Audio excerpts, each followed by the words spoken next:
एक चिट्ठी जिसमें आज महादेव की नगरी में दंगे भड़काने की साजिश थी, लेकिन सीएम योगी ने सब संभाल लिया। बुधवार को वाराणसी कोर्ट के फैसले के बाद ज्ञानवापी में पूजा शुरू हुई तो मौलाना विरोध में खड़े हो गए, लेकिन देश के मुसलमानों ने इन्हीं मौलानाओं को एक्सपोज कर दिया, उनके विरोध की वजह को भी बता दिया। पूरी रिपोर्ट देखिए आप।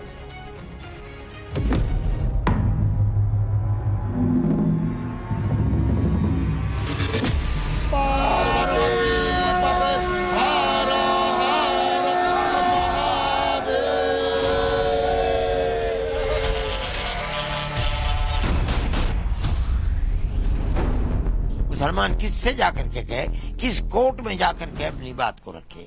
जो बिल्कुल आबाद हैं, मस्जिदें जिनमें 5 वक्त की नमाजें हो रही हैं, उसको बुतखाना बना करके वहां पूजा कराई जा रही है।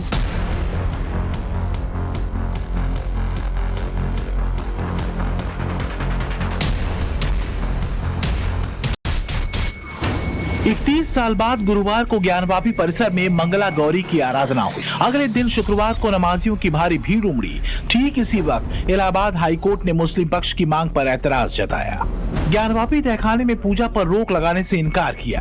अरशद मदनी ने कोर्ट पर सवाल खड़ा किया और मुस्लिम पर्सनल लॉ बोर्ड ने सुप्रीम कोर्ट जाने और राष्ट्रपति से गुहार लगाने की बात कही। ज्ञानवापी पर ये फ्रेश एंड फुल अपडेट है। आगे आपको ज्ञानवापी पर मुस्लिम मोहल्लों का सर्वे दिखाएंगे। पहले ये देख लीजिए कि कैसे इस मैटर को लेकर वाराणसी में महाभारत मची रही।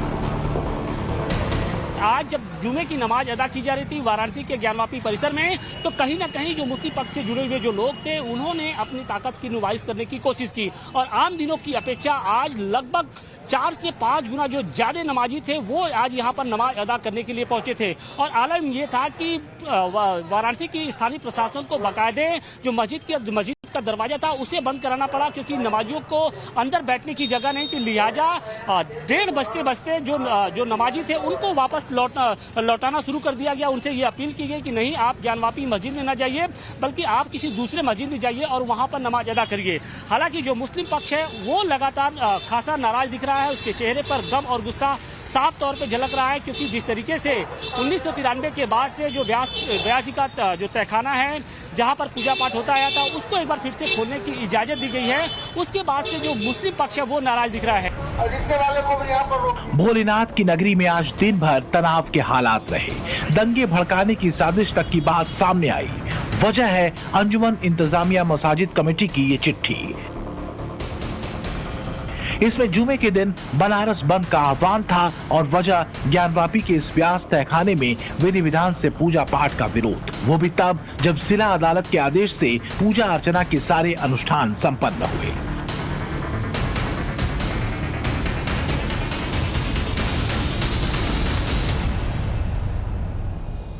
एक तारीखी दिन 22 जनवरी था, एक तारीखी दिन 31 जनवरी था।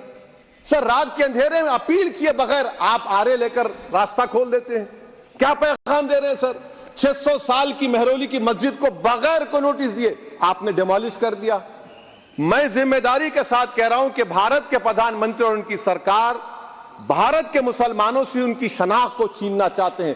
ख्वाजा अजमेरी के आस्थाने पर चादर बिछाइए, मगर आप जो चादर मुझसे छीनना चाह रहे हैं मेरी मस्जिद है। आप हर मस्जिद को छीनना चाहते हैं। आप बताइए 17 करोड़ मुसलमानों को क्या पैगाम दे रहे हैं आप कि आप हर मस्जिद को छीन लेंगे मुझसे? फिर मेरा वजूद किस माने रखता है?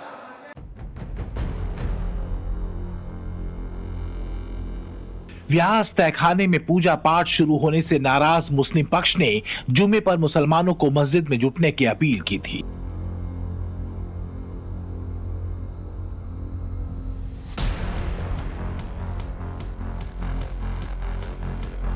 असर ये हुआ कि आमतौर पर जहां ज्ञानवापी परिसर में 300 से 500 लोग हर शुक्रवार नमाज पढ़ने पहुंचते हैं, वहीं इस जुमे पर करीब 2000 मुसलमान इकट्ठा हो गए नमाज पढ़ने के लिए। अंदर जगह तक नहीं बची।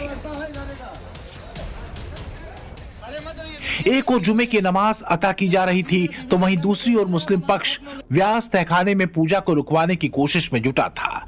इलाहाबाद हाईकोर्ट में दलीलें दी जा रही थीं। हाईकोर्ट में कहा गया कि जब जिला अदालत ने 7 दिन में पूजा की व्यवस्था करने का निर्देश दिया था, तो डीएम ने महज 7 घंटे में ही पूजा की प्रक्रिया शुरू कैसे करा दी। हालांकि हाईकोर्ट ने पूजा पर रोक लगाने का आदेश जारी नहीं किया। सवाल पर हैरानी जता दी।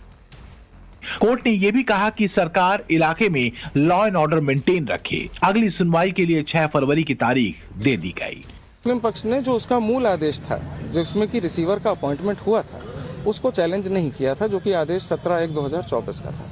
तो कोर्ट का ये, हमारा भी ये कहना कोर्ट के समक्ष यही था कि जो मूल आदेश है उसको पहले ये चैलेंज करें। उसको अगर ये चैलेंज नहीं करेंगे तो ये 31/1/2024 वाला जो ऑर्डर है ये कहीं भी मेंटेन नहीं करता है। तो कोर्ट ने भी इनको अगली डेट लगाई है 6 तारीख की, और कोर्ट ने ये कहा है कि जो आपकी अपील है उसको आप अमेंड करिए और 17/1/2024 का ऑर्डर पहले चैलेंज करिए। पहले वाराणसी जिला अदालत से पूजा पाठ की मंजूरी और फिर हाईकोर्ट के रुख से मुस्लिम समाज बौखला गया। जमीयत उलेमाए हिंद के अध्यक्ष मौलाना अरशद मदनी सामने आए। मस्जिद को भी लो, इस मस्जिद को भी लो, इस मस्जिद को भी लो, इसके ऊपर भी। इसका मतलब है कि कानून के रास्ते के ऊपर चलना जो कोर्ट का इम्तियाज था, सिर्फ बाबरी मस्जिद के फैसले ने एक रास्ता दिखलाया कि नहीं, इन तमाम कवानीन और कवायद की लाइब्रेरियों को, इनके किताबों को आग लगाओ। कोई चीज नहीं है। फैसले मजहब के अंदर जो भी होंगे वो अकीदे की बुनियाद के ऊपर होंगे। देश के संविधान कानून की बात बात पर दुहाई देने वाले मदनी साहब को सुना आपने। इनकी बातों से तो यही लग रहा है कि इन्हें न तो संवैधानिक व्यवस्था पर भरोसा है और न ही अदालत के फैसले पर। मदनी साहब ही क्यों, मुस्लिम पर्सनल लॉ बोर्ड कह रहा है कि पहले राम मंदिर और अब ज्ञानवापी पर कोर्ट का यह फैसला मुस्लिम समाज के लिए किसी सदमे से कम नहीं है। हम लोग गए थे अदालत में और बदकिस्मती से वहाँ भी वो दरख्वास्त रद्द हो गई है, हाई कोर्ट में भी। लेकिन इंशाअल्लाह हम इसके लिए सुप्रीम कोर्ट भी जाएंगे और हमने तय किया है कि हम जो सदर जमहूरिया, जो मुल्क की आईनी सरबराह हैं, हम उनसे भी हमारा वक्त मुलाकात करेगा। कि संविधान को बंधक बनाने, कोर्ट को धमकी देने के अपने रवैये से बाज आए मुस्लिम समाज। आपको जो कहना है कोर्ट में कहिए। यह देश संविधान से चलेगा, सरिया से नहीं चलेगा। श्री राम जन्मभूमि किसी की कृपा से नहीं, हमने संविधान से और कोर्ट से प्राप्त किया है। और कृष्ण जन्मभूमि और काशी विश्वनाथ ज्ञानवापी भी हम कोर्ट से ही प्राप्त करेंगे। हमारी आस्था संविधान में है। मुस्लिम पक्ष की परेशानी की वजह ज्ञानवापी परिसर में मौजूद ये व्यास तहखाना है। ज्ञानवापी में व्यास जी के तहखाने का ये वही गेट है जिसे खोलने का आदेश वाराणसी जिला कोर्ट ने बुधवार को दिया था। तहखाने का ये गेट नवंबर 1993 में तत्कालीन मुलायम सिंह यादव की सरकार के आदेश के बाद बंद कर दिया गया था। व्यास जी के तहखाने में गौरी गणेश की पूजा भी बंद हो गई थी और अब यही गेट मुख्यमंत्री योगी आदित्यनाथ के कार्यकाल में कोर्ट के आदेश के बाद खोला गया है। सर, आपका जो एक फैसला है जो आपने अपने कार्यकाल के अंतिम दिन जो दिया, उसको लेकर बहुत चर्चा है और कुछ लोग उसको लेकर सवाल भी उठा रहे हैं।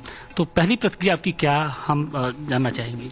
मेरी प्रतिक्रिया यही है कि मैंने जो भी आदेश किया इन अकॉर्डेंस विद लॉ और जो एस्टेब्लिश्ड लीगल प्रिंसिपल्स हैं और रूल्स हैं उनको फॉलो करते हुए दिया है। और जो हमारे यहाँ न्यायिक प्रक्रिया है उसके अनुसार दिया है, रिकॉर्ड को देख के और जो material available on the record है उसको देख के अपनी एबिलिटी के अनुसार, लॉ के अनुसार जो मुझे उचित लगा मैंने आदेश पारित किया। मुस्लिम पक्ष को सोचना चाहिए कि न्यायालय का, माननीय न्यायालय का अपमान नहीं होना चाहिए। न्यायालय के आदेश पर हुआ है। अब तो कम 4 दिन पहले हम वहीं रहते थे, वहीं पुलिस थी, वहीं सारे पुजारी थे, वहीं सारे लोग थे, क्यों नहीं कर लिए? इसलिए कि शांतिपूर्वक हिंदू पक्ष जो है वो प्रतीक्षा कर रहा है कि न्यायालय क्या कह रहा है, और न्यायालय ने कहा उसका अनुपालन किया गया। प्रशासन ने उसकी व्यवस्था की। और मुस्लिम पक्ष अगर कुछ भी कहता है तो न्यायालय के विरुद्ध जा रहा है। व्यास तहखाने में पूजा पाठ के विरोध में झंडा बुलंद करने वाले मुस्लिम समाज के इन ठेकेदारों के विरोध पर देश का आम मुसलमान कितना सरोकार रखता है, ये जानना जरूरी है। इस बात को लेकर टाइम्स नाउ नवभारत की टीम ने जुमे के दिन देश के अलग अलग मस्जिदों में पहुंचकर मुसलमानों से बातचीत की।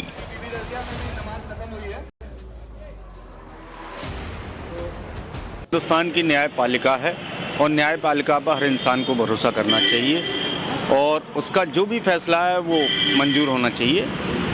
विरोध बेकार में है, ऐसा कुछ नहीं है। कोर्ट पर भरोसा करना होगा और करते हैं, और वर्तमान में कोर्ट पर ही भरोसा करके मस्जिद के जो निचले का स्तर है वहाँ पूजा पाठ करने के लिए जो कोर्ट ने इजाज़त दी है वो सुचारू रूप से अब शुरू हो चुकी हो रही है। 100% भरोसा है, लेकिन जो कोर्ट में जजेस बैठे हैं आज वो इस तरह के फैसले कर रहे हैं कि जिस तरह से मतलब एक सरकार के दबाव में या सरकार के लालच में आके बात कर रहे हो। ये पता नहीं फैसला जो है ये दबाव में हुआ या सही फैसला दिया गया, इस बारे में तो वो वकील लोग हैं। कोर्ट का फैसला है तो वो सही है, वो ये तो गलत कर रहा, हम लोग के विरोध कर रहा है, गलत कर रहा है। जो कोर्ट बोलेगा वो करना चाहिए। कोर्ट का फैसला आ चुका है तो विरोध नहीं करना चाहिए, गलत कर रहा है। हिंदुस्तान का मुस्लिम कोर्ट के फैसले को मानता है? बिल्कुल।